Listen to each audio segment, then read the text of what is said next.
আসসালামু আলাইকুম। আমি মোহাম্মদ নাজমুল সাকিব। আপনাদের সবাইকে আমার ইউনিক টেক হান্টার ইউটিউব চ্যানেলে স্বাগতম।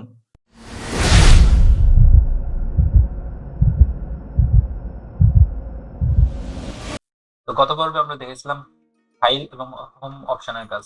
আজ আমরা দেখব ইনসার্ট অপশনের ভিতরে কি কি আছে। ইনসার্ট অপশনে ক্লিক করার পরে প্রথমে আমরা যেটা দেখতে পাবো সেটা হচ্ছে পিভট টেবিল। পিভট টেবিল অনেক বিস্তারিত একটি আলোচনা। আমরা আসলে পিভট টেবিলের মাধ্যমে একটু অগোছালো অনেক বড় একটা ফাইলকে আমরা খুব সহজে দ্রুততার সহিত আমরা একটা গোছানো ফাইলে তৈরি করতে পারবো।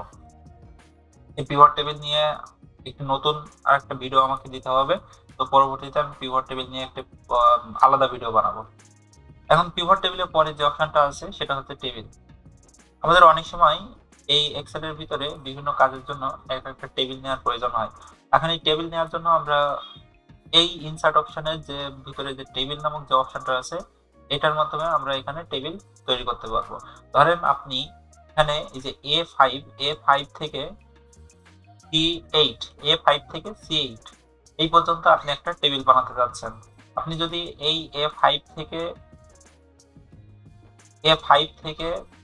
C8 পর্যন্ত সিলেক্ট করে যদি আপনি এখান থেকে এই যে টেবিলে ক্লিক করেন তাহলেও এখানে টেবিল হয়ে যাবে। অথবা আপনি যদি কিবোর্ড থেকে কন্ট্রোল প্লাস টি যদি চাপেন তাও এখানে টেবিল ক্রিয়েট হয়ে যাবে। এখন কন্ট্রোল প্লাস টি চাপলে এখানে আপনি একটা কনফার্মেশন উইন্ডো দেখতে পারবেন। এখন এই কনফার্মেশন উইন্ডোতে আপনাকে কনফার্ম করে দিতে হবে। ক্রিয়েট টেবিল ওকে করে দিলাম, দেখেন এখানে একটা টেবিল ক্রিয়েট হয়ে গেছে। তো তারপরে যে অপশনটা রয়েছে পিকচার, চাইলে কোনো পিকচার আপনাদের নেওয়ার প্রয়োজন হলে আপনারা এখান থেকে পিকচারটা নিতে পারবেন। এই পিকচারে ক্লিক করার পরে আপনারা এখান থেকে আপনাদের যে পিকচারটা দরকার সেটা সিলেক্ট করে ইনসার্ট করে দিলেই এখানে পিকচারটা ইনসার্ট হয়ে যাবে।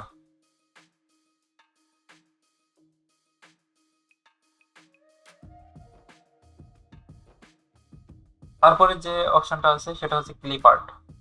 ক্লিপ আর্টটা আসলে আপনার সাপোজ আপনার কোনো জিআইএফ টাইপের ছোট পিকচার অথবা আপনার কোনো ডকুমেন্টারি ছোট ভিডিও বা কোনো সাউন্ড বা কোনো স্টক ফটোগ্রাফি এগুলো আপনার এই ওয়ার্কশিটে অ্যাড করতে হবে। তখন সেটা কিভাবে অ্যাড করবেন সেটা এই ক্লিপ আর্ট থেকে ক্লিপ আর্টে ক্লিক করে আপনারা এখান থেকে অ্যাড করতে পারবেন। এই যে ক্লিপ আর্টের অপশন চলে আসলো, মানে অল মিডিয়া টাইপ অথবা আপনার যে ধরনের মিডিয়া বা যে ধরনের ফাইল আপনারা এখানে অ্যাড করতে যাচ্ছেন সেই ফাইলটা এখান থেকে সিলেক্ট করে দিতে হবে। দেওয়ার পরে এখানে সার্চ অপশনে আপনি সেই ফাইলটা খুঁজে বাইর করে যেটা আপনি এখানে অ্যাড করতে যাচ্ছেন সেটাতে ক্লিক করবেন। ক্লিক করলে আপনার ফাইলটা অ্যাড হয়ে যাবে। এই যে দেখেন ক্লিপার্ট অ্যাড হয়ে যাবে।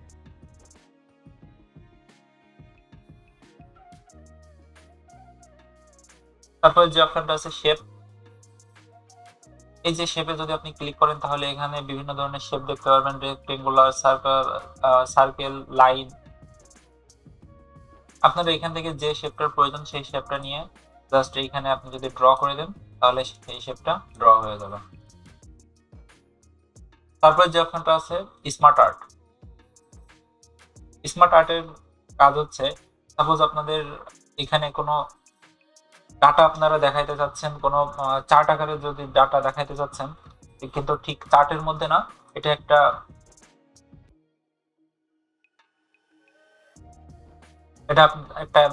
আর্টের মাধ্যমে আপনারা সেই ডাটাগুলো দেখাইতে যাচ্ছেন। যেমন এখানে দেখেন এই যে হেক্সাগোনাল একটা শেপ আছে, আপনি সাপোজ এখানে সেই আপনার ডাটাগুলো এই আর্টের মাধ্যমে এখানে দেখাইতে যাচ্ছেন, তো আপনি সেটা সিলেক্ট করে ওকে করে দিলে দেখেন এখানে একটা হেক্সাগোনাল শেপ তৈরি হয়ে গেল। এখন এটার কালারটা একটু চেঞ্জ করে দিলাম, দিয়ে দেখেন এখন যদি আমি এগুলোর লেখাগুলো যদি চেঞ্জ করে দেই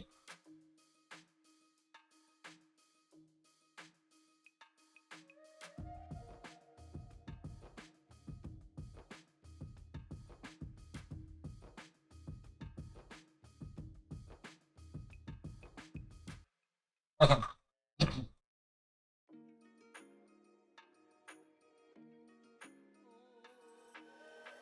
দেখেন এই যে এই একটা শেপের মাধ্যমে আমরা বিভিন্ন ডাটা এখানে শো করাইতে পারছি।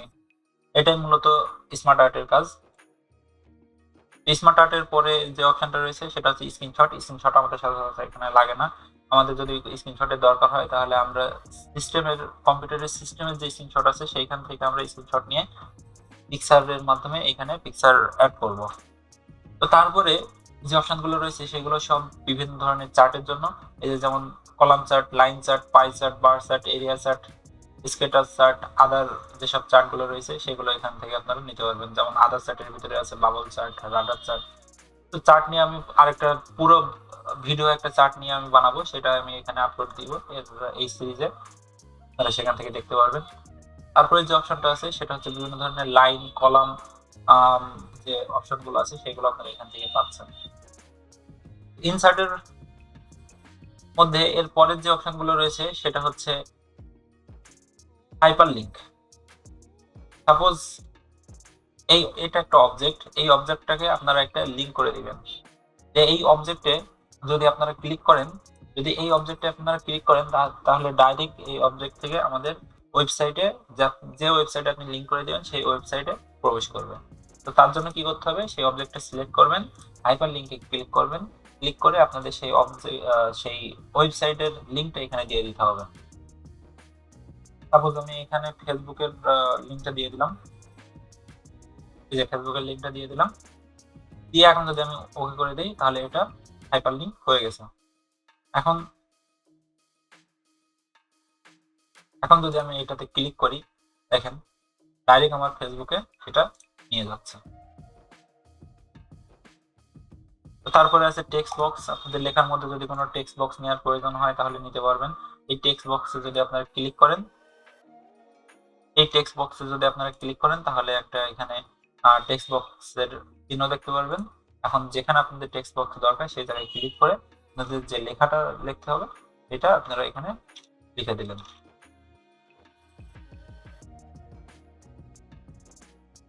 তো তারপরে ইনসার্টের যেটা আছে হেডার এন্ড ফুটার, তারপরে আপনার আছে ওয়ার্ড আর্ট। ওয়ার্ডে যদি আপনারা কোনো আর্ট চান, কোনো বড় কোনো ভালো কোনো আর্টের মাধ্যমে আপনারা যদি এখানে লিখতে চান, যে সচরাচর যে লেখাটা আমরা লিখি সেই লেখা না, যদি এখানে কোনো স্টাইলিশ লেখা আপনারা লিখতে চান তাহলে এই ওয়ার্ড আর্টে গিয়ে আপনাদের সেই যে স্টাইলটা আপনাদের পছন্দ হয় সেই স্টাইলটা আপনাদেরকে সিলেক্ট করতে হবে। সিলেক্ট করে আপনারা এখানে যদি এখন সেই লেখাটা লেখেন,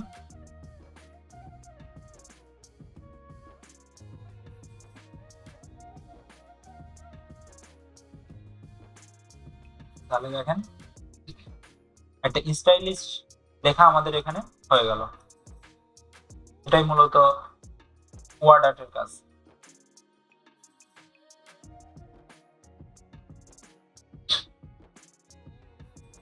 তো ওয়ার্ড আর্টের পরে যেটা আছে সেটা হচ্ছে আপনার সিগনেচার লাইন, এগুলো সচরাচর আমাদের লাগে না। তারপরে আছে ইকুয়েশন এন্ড সিম্বল।